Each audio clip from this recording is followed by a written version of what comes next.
Okay, so since the people are interested in this, getting a lot of traffic on this um, blood on the sole of my sneakers coming out of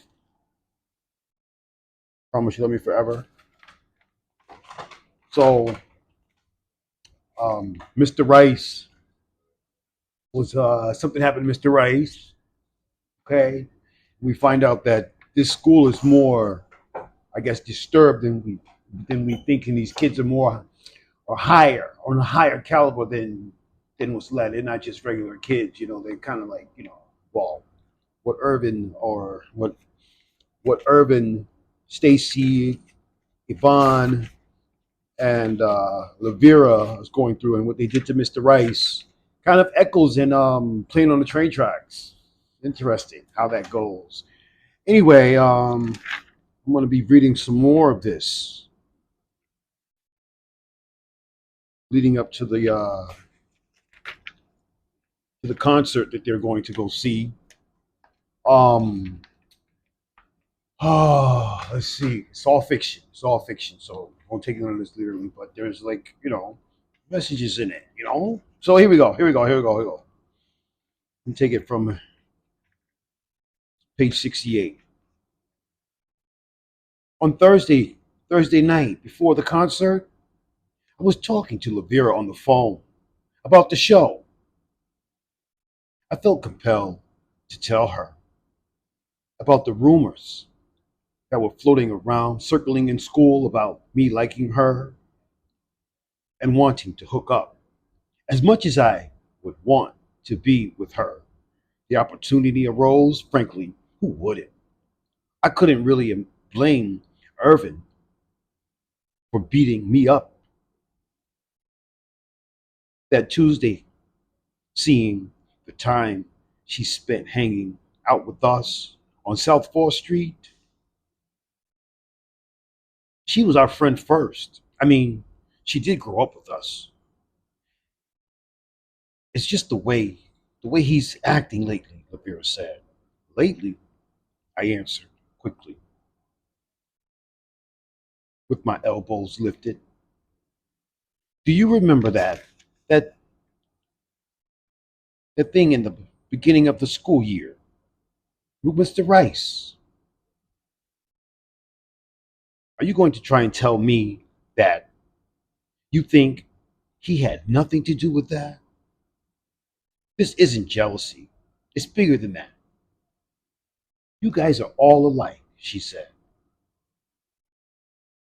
As soon as one of you get in trouble, the rest of you point the finger. You're all bad. I guess you're right, Paris said. Well, we'll all have our turn soon enough.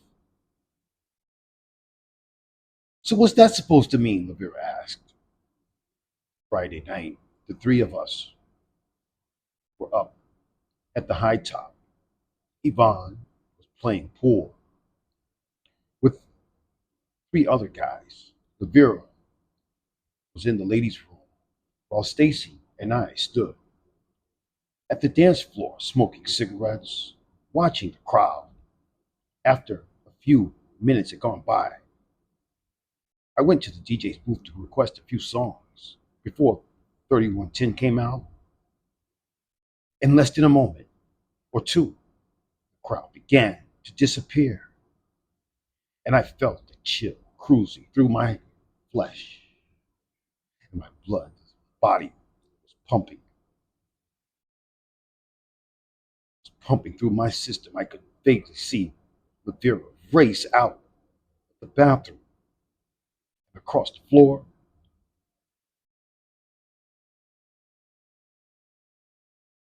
So the concert I can see her flash through the corner of my eye, frantically yelling at the top of her lungs, Yvonne, Yvonne, she screamed, Yvonne. Quickly, I jumped and excitement filled the air. People rushed, one after another, panicking, running at the top of like stumbling on one another. I finally made it outside. There was a fight.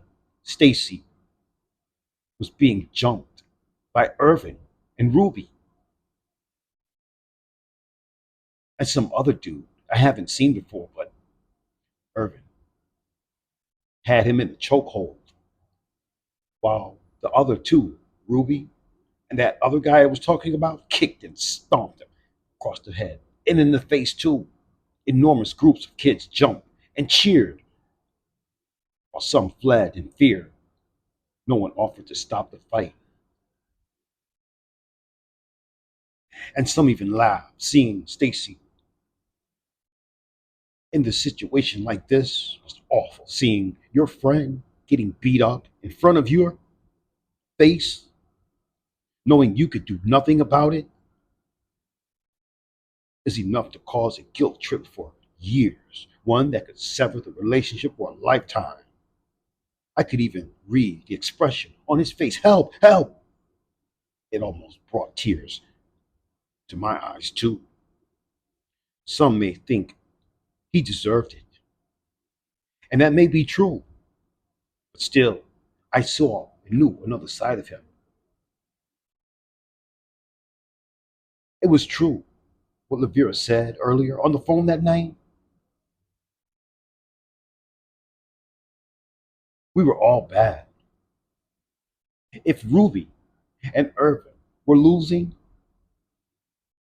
they'd be cheering for Stacy as well.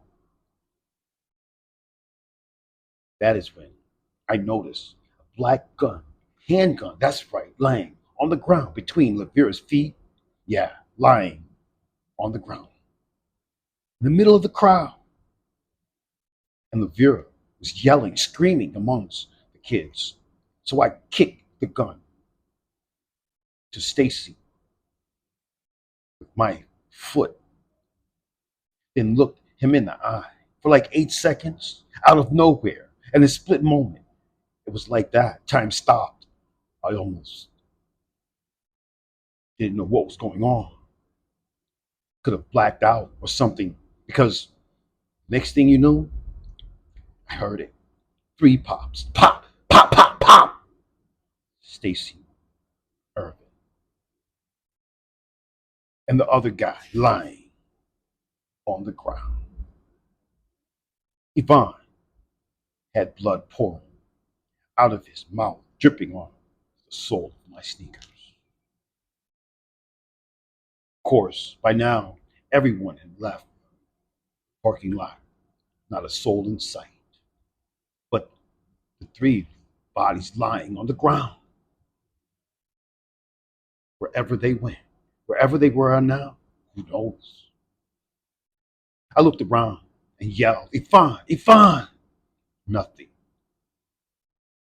Then I yelled louder, Lafira! Still nothing. No response. There was no way I was going to leave now. Not with not with my best friend lying in front of me, drowning in his own blood. So I placed his head across my knee. I could taste the sodium that swell up in my throat.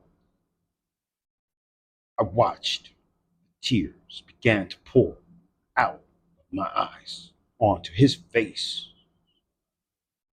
For a second there, I'd like to think we'd make up for this and be alive again. But whatever, whatever it was, thinking, remember the favorite toy when you were a kid and when you broke it for the first time, you didn't want to believe it. You even thought if you were back to sleep and wake up, your toy would be fixed again. It was like that. Please Please come back, Stacy. Please. I cried. Watched him take his last breath. His body shook 3 times in my lap. He said, "Why?" 2 fingers. I closed his eyelids shut. All of a sudden, bright blue, white lights flashing overhead was the police, paramedics, fire department. Get up, get up.